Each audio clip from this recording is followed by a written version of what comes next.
সমাপ্ত ঘোষণা করবেন আজকের এই ঐতিহাসিক জনসমুদ্রের সভাপতি জাতীয় মসজিদ বাইতুল মুকাররমের সম্মানিত খতিব হযরত মাওলানা আব্দুল মালিক হাফিজাহুল্লাহ।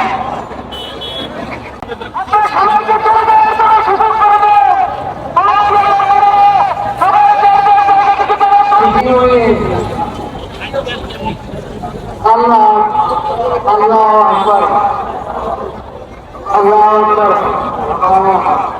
আল্লাহ আকবার আল্লাহ আকবার।